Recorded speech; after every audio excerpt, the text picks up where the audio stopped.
It goes without saying that the popular business television show Shark Tank is a fun and educational way to see how investors think. Well, our sponsor, the Another Bite podcast, is here each week to delve deeper into Shark Tank episodes, helping entrepreneurs like you by offering their own unique thoughts, spin-off companies, critiques, and even talking with some of the folks who pitch to the sharks and live to tell the tale.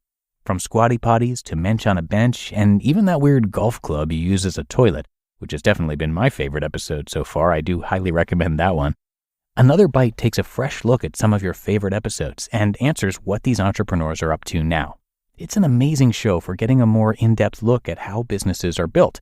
And no matter where you are in your journey of work or business ownership, you can be sure you'll walk away with a fresh perspective. So listen to Another Bite, brought to you by the HubSpot Podcast Network, wherever you get your podcasts. It's time to say goodbye to hold music and say hello to fast customer support with Service Cloud. With trusted AI and data working together, you can skip long wait times and deliver efficient, personalized service right away, all while keeping support costs low and more customers happy. Reimagine your customer support with the #1 AI CRM for service. Learn what's possible at salesforce.com/products/service. This is Optimal Work Daily, episode 1177. Give it your all, not for your boss, but for your own work happiness, by Karl Staib of digtofly.com. And hey, I am Dan. I'm your narrator here if you're new to the show, and I'm with you every single day reading from these great blogs that cover work and work-life balance, productivity, all that good stuff. And so let's get right to our post now as we hear from one of our regular authors, Karl, and start optimizing your life. Give it your all, not for your boss, but for your own work happiness, by Karl Staib of digtofly.com. I'm a fan of many blogs around the globe, but one of my favorites is Get Rich Slowly. JD, the MC and writer extraordinaire of GRS, always impresses me with little bits of wisdom. He wrote a post, The Difference Between a Career and a Job, that articulated what Work Happy Now is all about. JD went on to say, quote, "During the summer after my freshman year of college, I worked as a busboy at the Holiday Inn. I was the best busboy I could be. While the other guys stood around during slack times, I looked for ways to help in the kitchen or to prepare for the lunch rush. As a result, I got better tips from the waitresses. The manager trained me to run the cash register. Sometimes I even got to help the pantry chef. I wasn't looking for a career in food service, and I wasn't trying to brown nose, but I enjoyed the work and gave it all I had. This made the job fun and earned respect from people who mattered, from my boss and from his boss, the hotel manager." End quote. Many of us just do what we need to get by, and we think that we're beating the system. I'll be the first to admit that I've been guilty of this. All we are doing when we refuse to try our best is failing to find happiness in the work we accomplish. How did I learn to enjoy my job and stop being a slacker? I searched for the positive in every task, even the small ones. I developed the habit of looking for the tiniest glimmer of joy in everything that I did. Even when I'm stuffing 1,000 marketing bags at work, I still find the joy in the effort. When stuffing marketing bags, I realized that I could listen to my iPod, dance as I did my work, and think of grand plans that will help me in my future writing, speaking, and website career. It became a meditation on the future me. When my joy waned at a job that didn't fit my personality, that's when it was time to quit. It was as simple as understanding that I got all I could out of the job, and I had to develop my skills somewhere else. JD's post was inspired by Trent over at The Simple Dollar, and his post about the difference between a job and a career, a job being a way to just make money, putting in the time for the paycheck, and a career being a way to learn, grow, and develop skills. When we look at work as time to just put in the hours, then we're feeding into our fear. We're afraid to put in effort for the amount of return. Problem with this attitude is that work is much more than money. It's also a way to improve ourselves. When we become disengaged, boredom sets in and makes the job torturous. Many of us also become attached to the routine and we're afraid to leave. Fear makes the cycle go around and around. JD wrapped up his post with, quote, "So what's the difference between a career and a job? I don't believe there is one. A career is simply a lifetime of jobs, whether those jobs are related or not. And while it's important to focus on your future goals, it's even more important to focus on doing the best you can right now at your current job. End quote. We all reach a certain point in every job that kills our spirit, but releasing these feelings and getting back to seeing the joy in accomplishing good work should matter more to a person. If your job doesn't do this for you, then find something that will keep you reaching for new goals. There is a career and job out there that will fulfill your needs.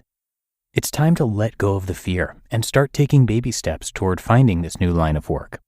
But for now, try to notice one thing during the worst part of your working day that has something positive in it. It could be stepping out of your normal routine and appreciating the ability to put clear thoughts together, taking a break to talk to a coworker, or being in the moment and not worrying about where you should be in life, just enjoying each movement as you accomplish your task. You just listened to the post titled, "Give It Your All, Not for Your Boss, but for Your Own Work Happiness," by Karl Staib of digtofly.com. Your business is buried in manual work, taking forever to close the books. If this is you, consider 3 numbers: 37,000, 25, 1. 37,000. That's the number of businesses which have upgraded to NetSuite by Oracle. 25. NetSuite turns 25 this year. That's 25 years of helping businesses do more with less, close their books in days, not weeks, and drive down costs. 1, because your business is one of a kind, so you get a customized solution for all of your KPIs in one efficient system with one source of truth. Manage risk, get reliable forecasts, and improve margins. NetSuite is giving you the power of having all your information in one place, helping you to make better, more driven decisions as a business owner. Everything you need to grow, all in one place.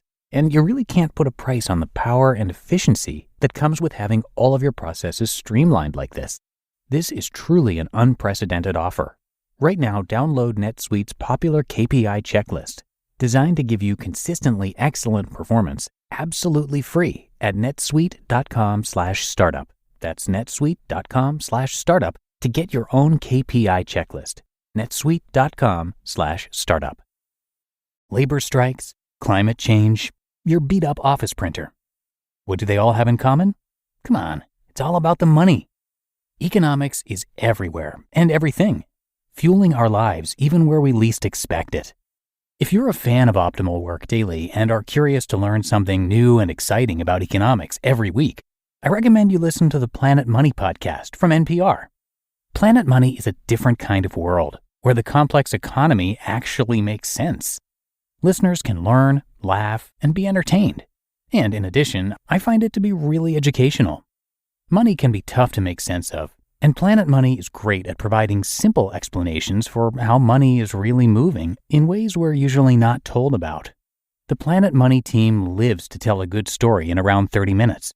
It's econ for the rest of us. So tune in to Planet Money every week for entertaining stories and insights about how money shapes our world. Stories that can't be found anywhere else. Listen now to Planet Money from NPR, wherever you get your podcasts.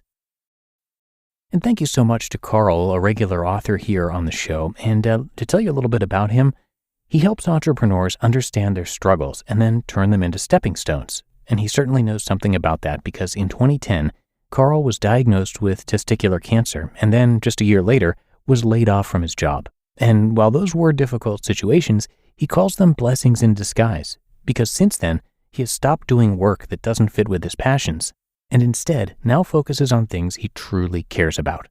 He's the author of the book Bring Gratitude and has a lot to offer on his site, so come on by digtofly.com for much more, and I do have that linked in this episode's description. And if you're just hearing about the site for the first time and you're wondering what Dig to Fly means exactly, it's basically a shorthand for dig deep to fly high. Karl's also got a podcast that you can check out. It's called the Dig to Fly podcast, and you can find that wherever you get your audio.